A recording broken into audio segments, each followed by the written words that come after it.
Tere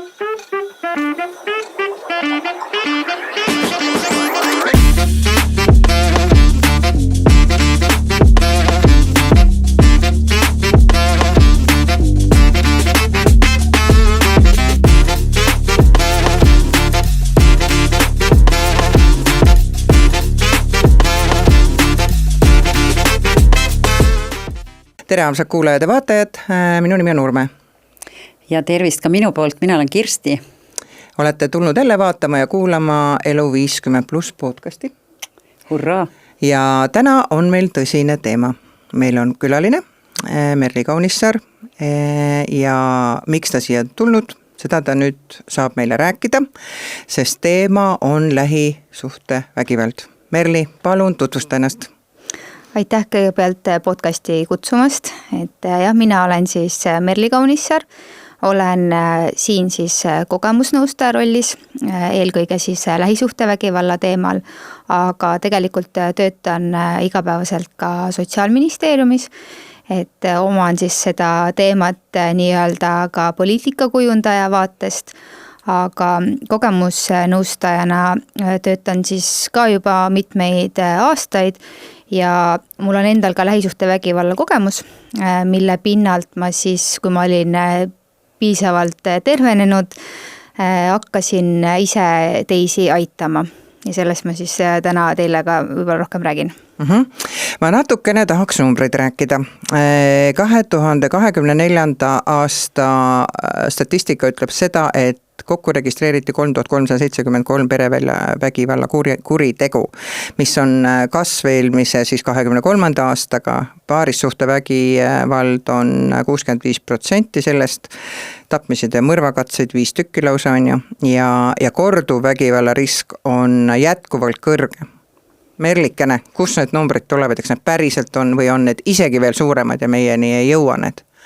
Jah, esimese asjana ma tahakski kohe öelda, et tegelikult see on vaid jäämäe tipp, et lähisuhtevägivald on niivõrd varjatud ühiskonnas ja isegi kui need numbrid tunduvad juba suured, siis reaalsus on veel suuremad, et võib-olla, ma ei tea, 1/3 jõuab üldse, ütleme, süsteemini abistajateni, sest et tegemist on nii sellise stigmatiseeritud teemaga, ohvritel on tihtipeale abi otsida, eriti veel siis vanemaealistest, kui me siin täna rohkem vanemaealistest räägime.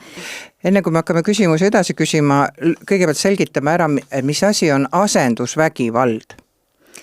Jah, see on selline nii-öelda uuem mõiste, et võib-olla sellest paremini aru saada, näiteks kui muidu lähisuhtevägivallas on, ütleme, on see teo toimepanija ja ohver ja ohvrile, klassikaliselt nii-öelda ohver saab siis nagu, ma ei tea, haiget pihta, teda kontrollitakse, siis asendusvägivalla puhul on see, et otseselt ohvrit ei mõjutata või ei ütleme, ma ei tea, karistata, kuidas iganes neid nimetusi siis nimetada, vaid selleks kasutatakse siis teisi vahendeid, näiteks lapse kaudu manipuleerimine, lapse kaudu siis ma ei tea, pahade sõnade kasutamine teise vanema suunal, võib asendusvägivallaks nimetada ka seda, kui tehakse hoopis loomadele liiga, et tuleb näiteks kohe üks selline näide meelde, kus naine lahkus kodust, aga koerad jäid maha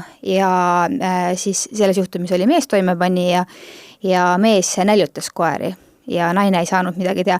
Et selles mõttes, et see ongi nagu selline nii-öelda näide selle kohta, et sa ei tee sellele naisele otse liiga, aga sa teed talle ikkagist haiget teiste mõjutusvahendid kasutades. See läheb nagu otsapidi siis sellise vaimse nagu vägivalla alla tegelikult ka, eks? Just. Okay. Ja siis mida veel saab mis näiteid nagu veel saab tuua, on näiteks erinevate kuulujuttude levitamine või näiteks ka erinevates portaalides konto tegemine, iha.ee, väga selline tüüpiline vägivallatseja poolt tehakse konto sinna, et teisele haiget teha. Ja kohe mul tuleb siin ka üks näide ühe naise puhul, keda ma olen nõustanud, et ta läks küll lahku, aga siis teo toimepanija sõber helistas nagu naisele, et tema oleks justkui politseist ja selle mehega on juhtunud õnnetus. et jällegi samamoodi selline asendusvägivald, et tekitada teises siis selline ma ei tea, hirm, šokireaktsioon ja samas kasutati siis selleks nagu oma sõpra, mitte nagu see teo toimepanija ise ei kontakteerinud selle naisega. Et mõjutada. Just.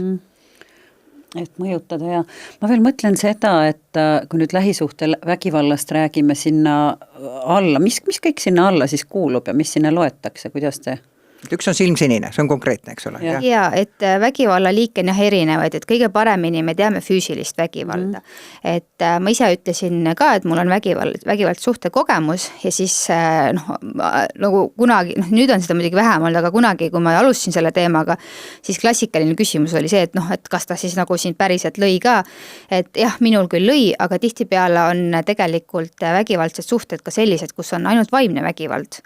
Ja seda nagu võib-olla ei peeta niivõrd hulluks, kuigi minu arvates vaimne vägivald võib jätta suurema jälje, sest et sinikad paranevad ära, aga see, mis trauma meie ajuga teeb, et see võib olla igavene. Siis lisaks on olemas majanduslik vägivald, et seda on ka tihtipeale keerulisem ära tunda, et näiteks suhtes mees ütleb naisele, et ära mine tööle, ma hoolitsen su eest. Et võib siis tunduda selline armas žest, aga tegelikult on eesmärk siis naine isoleerida, ütleme siis töökaaslastest, et ta ei teeniks oma tulu.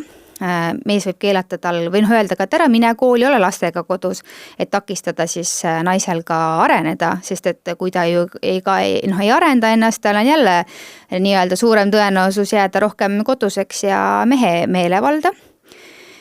Siis minu kogemusel hästi palju süüdistatakse naisi, et umbes, et näed, et need naised on umbes meestega raha pärast koos. Siis mina ütlen alati selle peale, et jah, on küll, aga mitte sellepärast, et mehed naistele raha annaks, vaid vastupidi.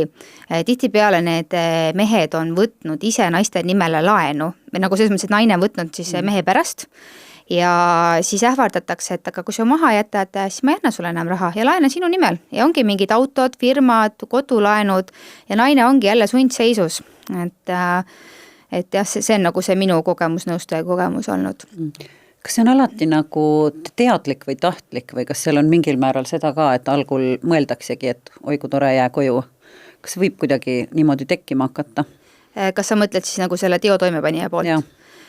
Selles mõttes ma arvan, et see ei pruugigi olla nagu alati nii-öelda selline taktikaline, et see on selline võib-olla selline ma ütlen, selline õpitud muster ka võib-olla kodu, nagu enda lapsepõlvest, et nemad on näinud seda ja näinud ka seda, et naine või ema allus niimoodi isale paremini, et see on see viis siis, kuidas kontrolli saavutada oma naise üle. Kui me räägime nüüd 50+ inimestest, siis ütleme, me stereotüüp on see, et ta on elanud ju aastaid koos ühe inimesega, eks ole, ei pruugi nii olla, aga enam üldiselt on ju niimoodi. Ja võib-olla ongi mõelnud, et meil on keerulised peresuhted. Kuidas nüüd aru saada, et on keerulised peresuhted või on nagu päriselt kasutatakse mingit vägivallaliiki? Võib-olla 30 aastat on see naine või mees olnud kuidagi hoopiski nagu kannataja pool, ta ei ole osanud seda nagu nähagi. Kas sa nüüd mõtled seda, et see inimene ise seal suhtes saab aru või lähedased saavad aru? Mõlemad, sest et jah. Jah, selles mõttes võib-olla lähedaste puhul panedki tähele seda, et kuidas käitutakse siis, kui ollakse nagu sellest teisest kaaslasest eraldi. Et kas ta siis on vaba, kas ta on nagu kaaslase ees rohkem siuke kammitsetud, ta ütleb nagu, väga nagu jälgib, mida ta ütleb, kuidas ta ütleb.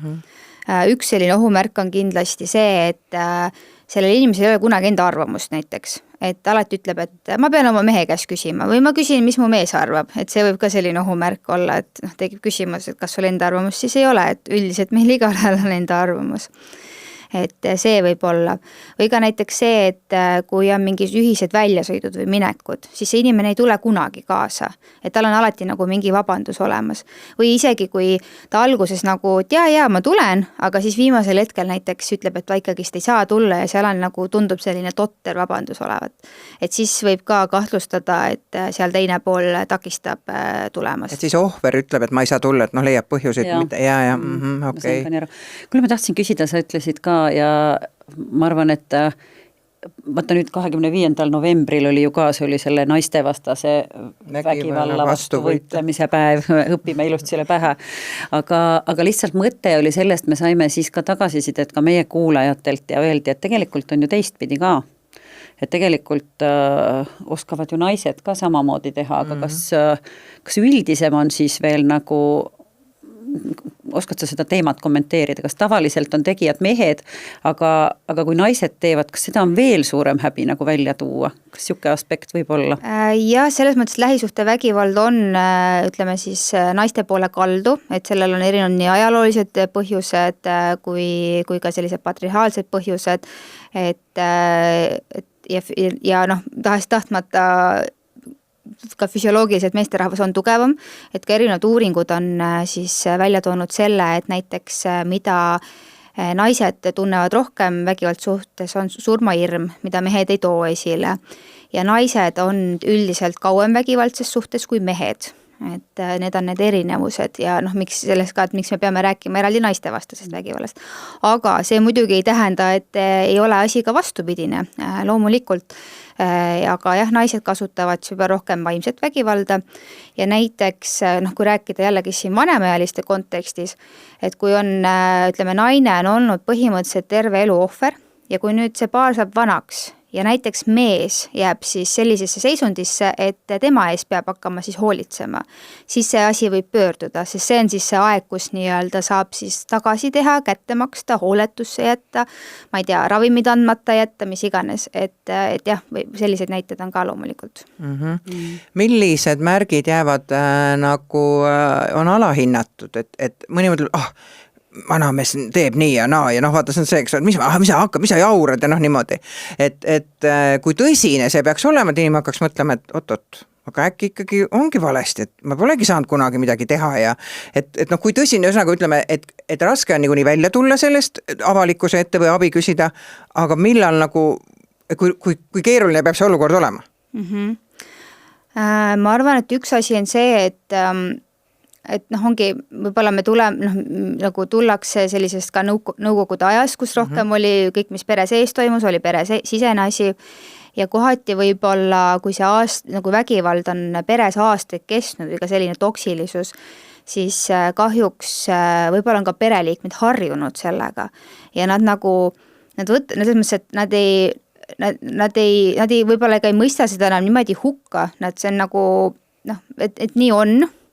Et mul tuleb kohe meelde, et siin tehti veidi aega tagasi lähisuhtevägivalla surmaga lõppenud juhtumite uuring, kus siis ka samamoodi oli aastaid kestnud vägivald ja naine tapeti ära ja lähedased kõik teadsid, et eluaeg vägivald oli olnud, aga keegi ei olnud midagi ette võtnud. Et see oli nagu võib-olla selline normaliseeritud.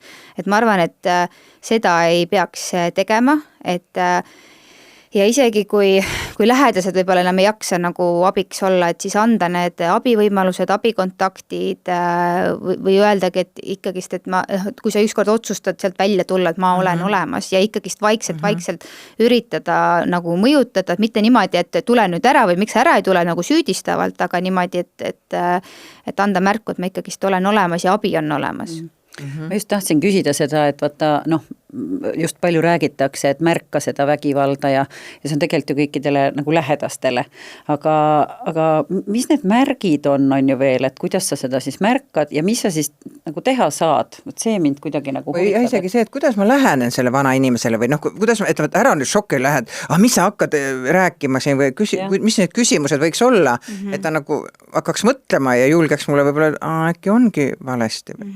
No suhtes olles võib-olla võiks seda kindlasti märkama, et kui on sellised kontrolli ilmingud, noh, et kas see on selline ühekordne, et ära mine või ära tee, või see on selline pidev ja süsteemne, et see on kindlasti selline ohumärk.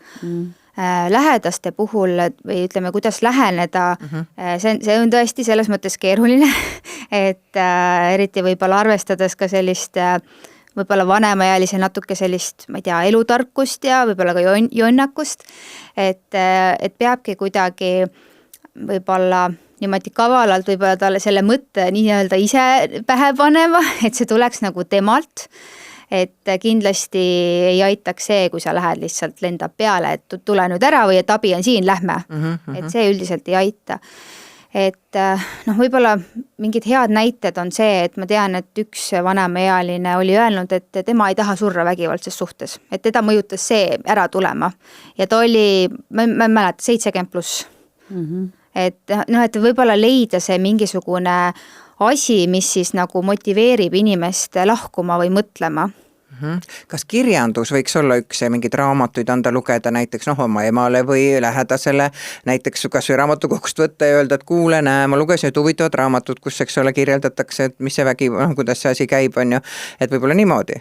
Ja ma arvan, et see on hea mõte ja näiteks ka kasutada siis erinevaid, ma ei tea, raadiosaateid, telekanaleid, telesaateid, mida siis vanemealised vaatavad, et ma ei mäleta, kas Õnne 13 on ka see teemaks vist olnud mingi hetk. Ei mäleta ka, kõik osi ei ole näinud kahjuks, hea saade. Jah, et või noh, et prillid, selles mõttes jah, sellised saated või raadiosaated, mida siis nagu kuulatakse, seal ka rääkida sellest teemast, sest et ma tean, et meil on Eestis probleem see, et arvatakse, et ohvriabiteenused on kõik nagu noorematele, aga tegelikult ei ole, see on elukaare ülene, et vahet ei ole, mis vanuses sa oled, et abi on seal kõigile kättesaadav. Ja see on ikka just see, et mitte ainult selle eest, et sul on silm sinine, et võib ka muidu helistada.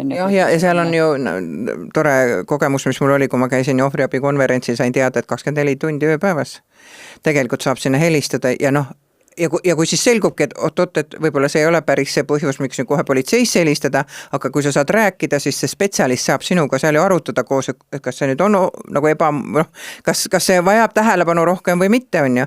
Et ja on olemas ju hingehoiutelefon see on vist, ühesõnaga need andmed me paneme ka kirja pärast, aga et tasub igal juhul ju võtta ühendust, on ju. Ja üle Eesti meil on olemas ka naiste tugikeskused, kus samuti võivad igas vanuses ohvrid pöörduda ja nii lähisuhte kui ka seksuaalvägivalla ohvrid. Just.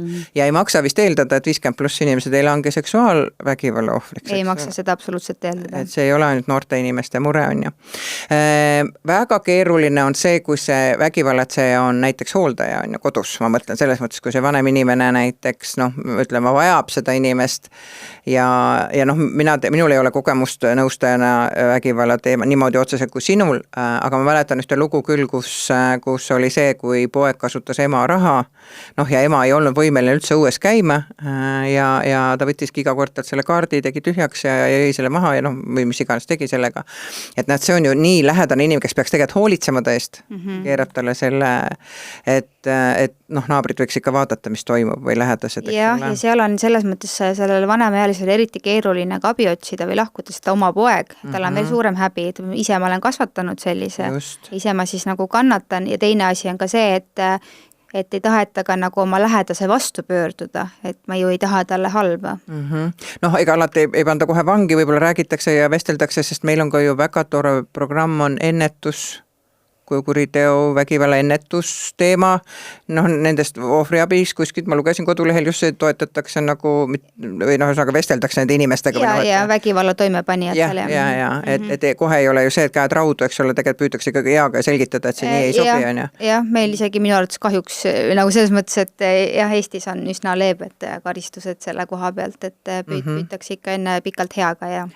Tahtsin küsida, kui Urme rääkis sellest programmist ja et on olema, et me proovime ennetada seda või proovitakse ennetada ja siis sa samas lugesid meile alguses, et statistika järgi on, et eelmine aasta ka ikkagi numbrid on tõusnud, et kas see on sellest, et vägivalda on rohkem või sellest teatakse rohkem ja see tuleb rohkem välja?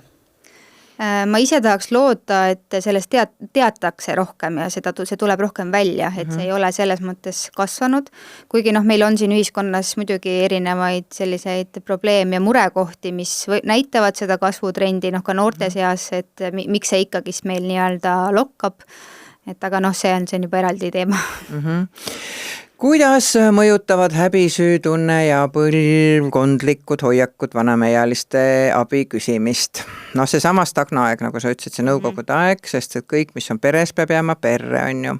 Kas me ju võime garanteerida, et kui see inimene küsib abi, siis see jääb sinna, see info loomulikult. eks ole, et seda ei lähe ju kellegile ütlema, juhul kui nüüd eluohus ei ole, et noh, siis pöördutakse, eks ole. Et see usaldus võiks nagu ikka nende ametiasutuste kohta ei olla, et kuidas see on ikkagi organiseeritud seal ametiasutustes, et kuidas see asi nüüd toimib, see andmekaitse ja kõik see, et rahustada 50+ inimesi, kes kuulavad ja ütlevad, et aga kui ma tahan minna, aga äkki ikka naaber saab teada, noh, et ma tean ühte niisugust näidet, kui öeldi, et ühes keskus, ma ei taha öelda, kus kohas ja mis, aga väidetavalt naaber nägi, et naine läks sealt uksest sisse ja külapel läks jutt lahti, et miks ta sinna läks, ju siis sai mehe käest peksa jälle, on ju. Et noh, niisugune ebamugav olukord, on ju. Et kuidas rahustada 50+ inimest öelda, et no seda ma julgen küll käsi südamel öelda, et andmekaitse Eestis on väga tugev ja muidugi on võimalik alati, noh, väikse koha probleem on tõesti see, et noh, keegi võib näha, aga sellisel juhul on võimalik pöörduda näiteks ka naabervalda või naaberkovi või naaber naiste tugikeskusesse või siis naaber ohvriabitöötaja juurde, et sa ei pea kindlasti olema seal oma elukoha järgses. Et see on üks variant, aga seoses selle häbi ja süütundega, siis mul tuleb kohe meelde üks naine, keda ma nõustasin oma kogemuse nõustamise praktika ajal. Ta oli 50+ ja ta hakkas mul nutma. Ja ta nuttis ja ta ütles, et issand, ma ei saa aru, miks ma nutan, ma olen kogu aeg nii tugev olnud, et ma ütlesin, et ei, et just vastupidi, et see, et sa praegu nutad, sa näitad, et sa oled tugev, et sa julged olla haavatav ja sa tegeled asjaga. Ja mulle tundus, et ma olin esimene inimene, kelle eest üldse nutta julges. Et ja mõtlesin, et issand, kui palju see inimene on hoidnud enda sees. Et mina arvan küll, et see tugevuse märk ei ole see, kui palju sa jõuad üksi kanda ja sees hoida, vaid see, kuidas sa julged abi küsida ja selle pinnalt nagu siis edasi minna. Aga kas käivad sinu kogemuse põhjal, käivad ikkagi vanemaealised ka siis abi küsimas, kas nad julgevad siis nagu seda teha, kui palju neid on? Ma ei oska öelda, palju neid on, selles mõttes, et aeg-ajalt minu poole on ka pöördutud, et ma saan nagu sellest rääkida. Statistikat ma otseselt ka niimoodi välja ei saa tuua, palju siis riiklikele teenustele pöördutakse. Et kahjuks seda on vähe, et ka vanemaealiste vägivallast on meil ühiskonnas vähe räägitud, aga sellest on ka üle maailma tegelikult veel vähe räägitud, et see on selline lapsekingades teema. Et ma ise nagu loodan, et see ikkagist võetakse rohkem fookusesse, sest et ühiskond ka vananeb meil ja ka ju meie, kes meie võib-olla, mina olen nagu noorem inimene, aga mina olen ju ka ühel päeval vanemaealine, et selles mõttes, et sellega, meie noored peame ka sellega juba kindlasti praegu tegelema, mõeldes siis tuleviku peale. Naiste tugi- ja teabekeskuse kodulehelt leiab sellise toreda asja nagu Marvou koostöömudel. Ja see ongi suunatud ju, keskendub 50+ naiste vastase vägivalla riskide maandamiseks. Minu jaoks oli see uudis, mina ei teadnud, et on olemas spetsiaalselt selline asi.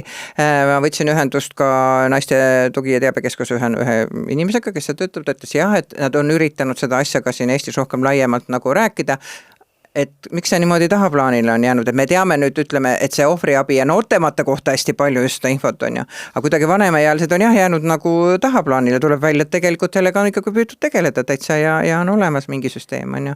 Ja meil kahjuks on tõesti niimoodi, et osad asjad on seal projektipõhised ja need ei ole jõudnud nagu siis, ma ei tea, üleriiklikult teostamisele, et aga ütleks MTÜ-dele ka, et ärge andke alla. Et jah, püüdke hoida ikkagi kätt pulsil, on ju.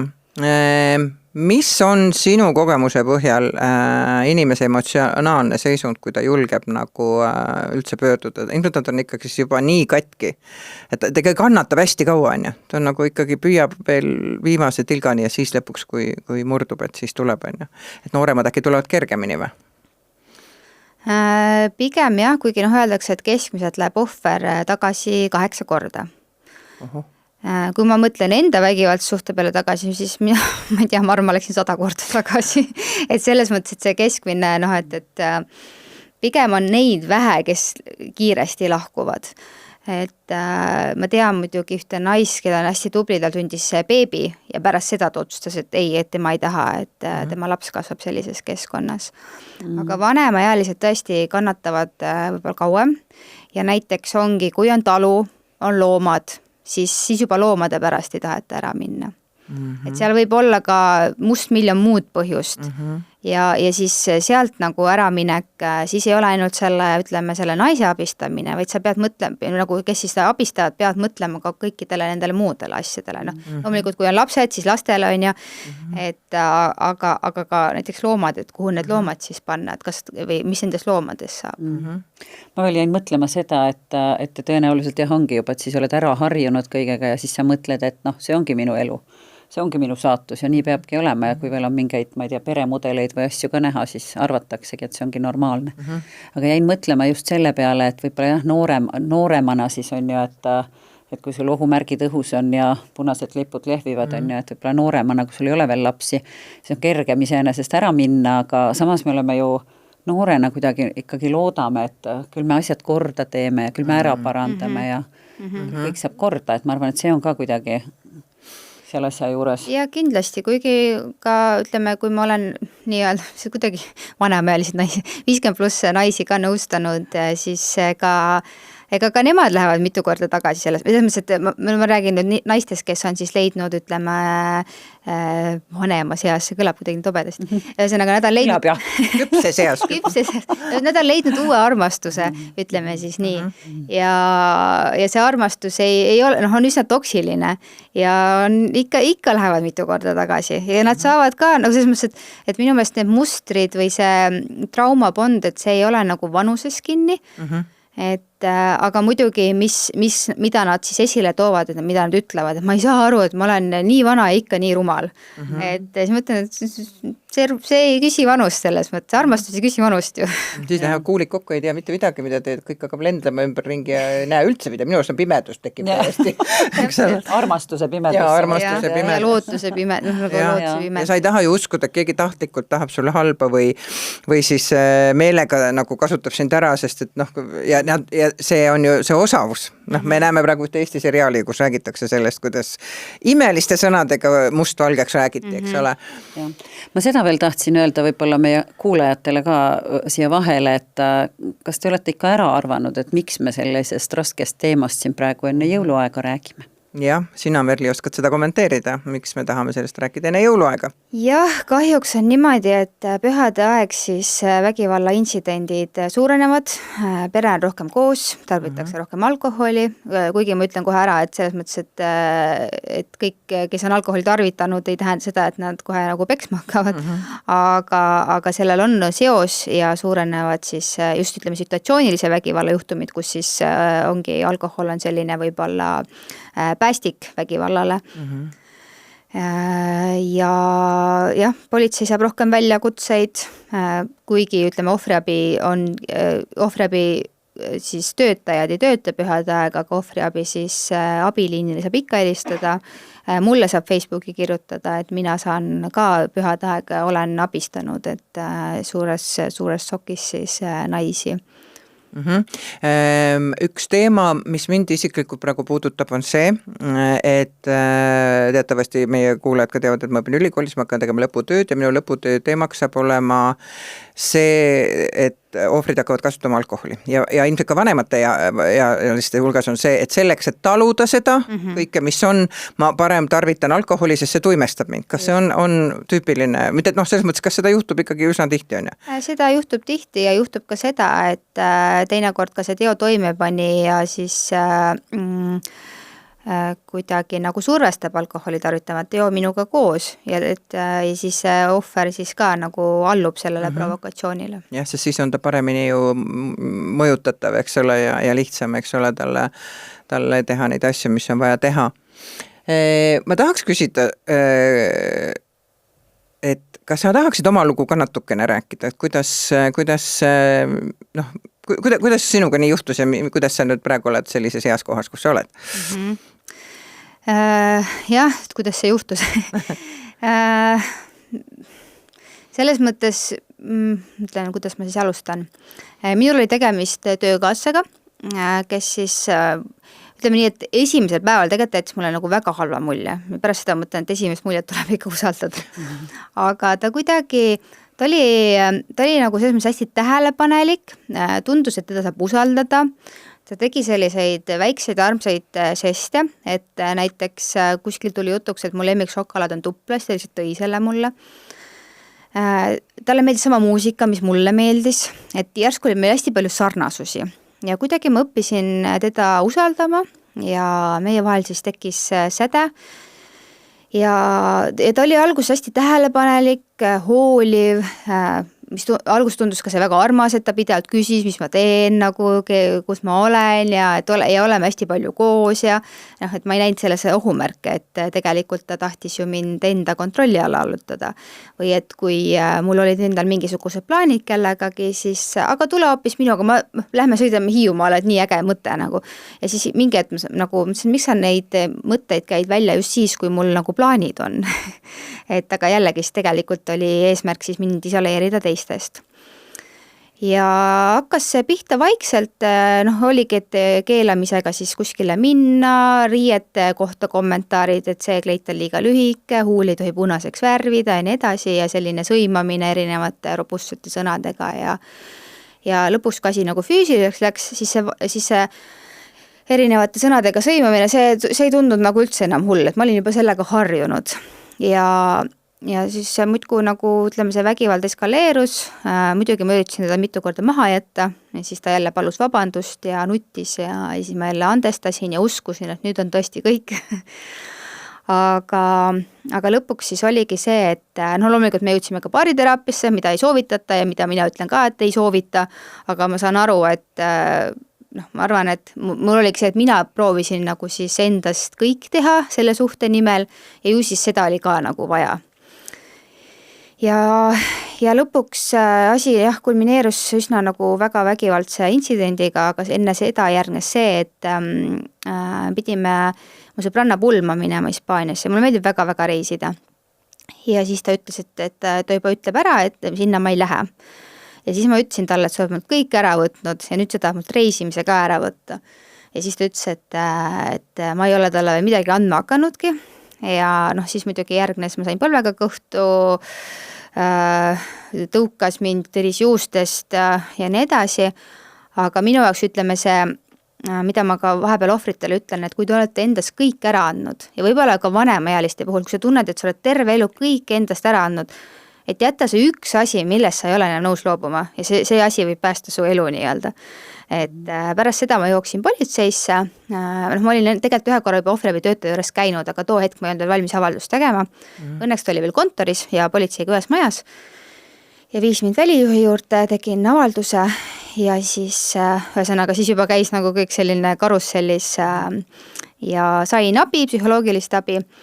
Aga ja loomulikult siis politseis oli ka algatati kriminaaluurimine ja mina olin selle vägivaldsuhtaeg pidanud blogi ja jällegi soovitan inimestel, kes kahtlevad või mõtlevad, et kas nende suhe on okei, kas seal on vägivalla märgid, kirjutage kõik ülesse, sest ükskord, kui te sealt hakkate välja astuma, te ei mäleta pooli asju muidu enam.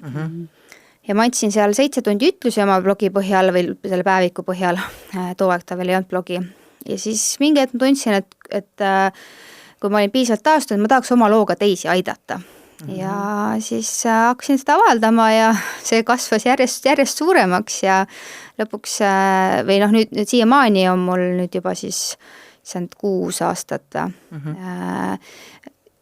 Üle 6 aasta natukene endiste praeguste lähisuhte vägivalla ohvrite toetusgrupp, et kui kellegi kuulajatel tekib see huvi, siis küsige kindlasti selle kohta mu käest. Ja olen kogemusnõustaja sellel teemal siis aktiivne, et ja ma ei tea, nüüd ma siis olen. Ja, et ütle oma selle kodulehe aadress ka, kus leiab infot, sul on hästi armas koduleht, ma olen käinud seal.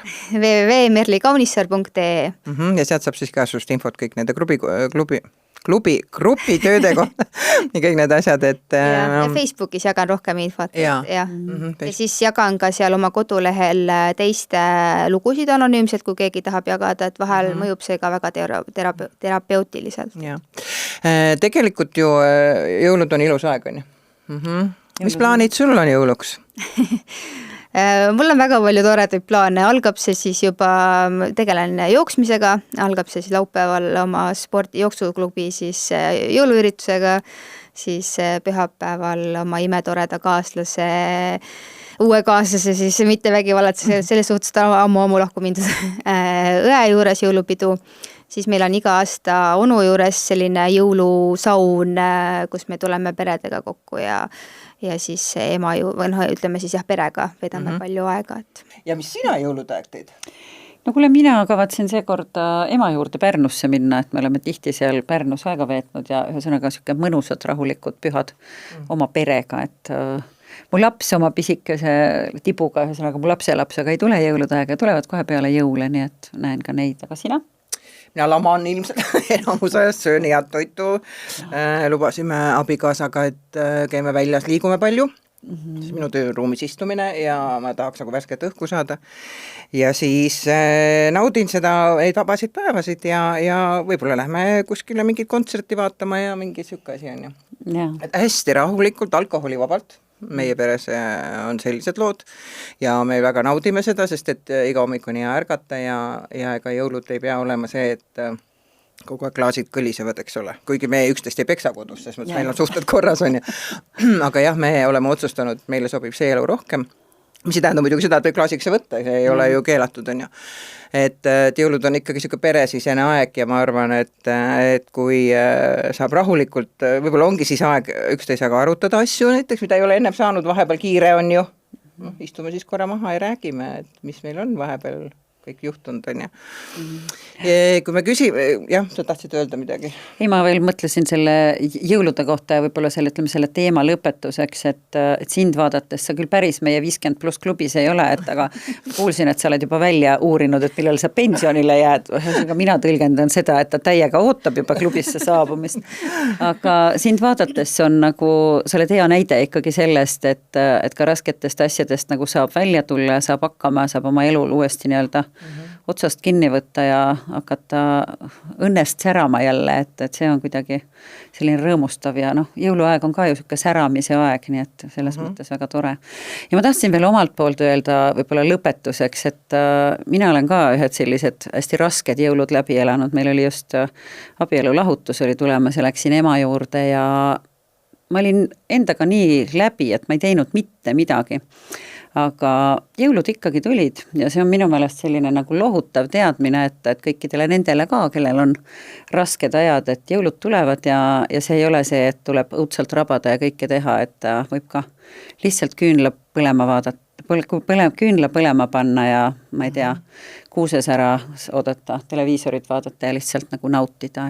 Et Merli, äkki mis oleks sinu siukene turvaline sõnum või siuke hea positiivne sõnum siis vanemaealistele seoses selle lähisuhte vägivalla ja üldse kõige sellega, et mis see esimene samm ja kõik, et inimesed ikkagi julgeks tulla ja tõesti, kui on ikka valus ja paha või ebamugav, et julgen tunnistada, sest et see on ikkagi teie elu ju, eks ole, inimeste elu, eks ole, miks seda raisata? No esiteks ma tahaks öelda seda, et kui sa mõtled, ükskõik kui vana sa oled, et kui sa mõtled oma suhtes, et kas seal on midagi piisavalt nii-öelda tõsist, et kas see võib olla lähisuhte vägivald ja kas ma peaks otsima abi. Et kui sa seda juba mõtled, siis see tähendab jah, sa pead otsima abi, et järelikult seal on juba piisavalt tõsist midagi. Et see võiks see indikaator olla, sest turvalises suhtes me ei mõtle niimoodi.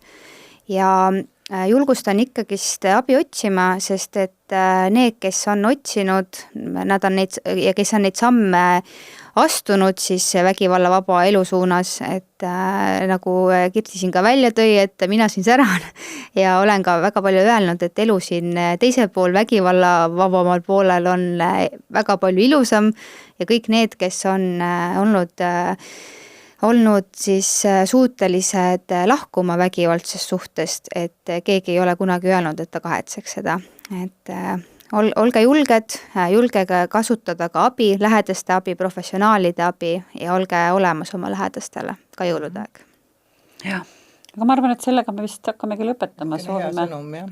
Soovime oma kuulajatele ka rahulikku ja mõnusat jõuluaega ja kuulake meid ja jälgige meid meie sotsiaalkanalites, kuhu me endiselt aeg-ajalt sisse proovime muukida. Aga tundide kaupa, aga sellest juba mujal, et suured tänud sulle. Aitäh, Merli! Aitäh kutsumast ja häid jõule kõigile! Aitäh!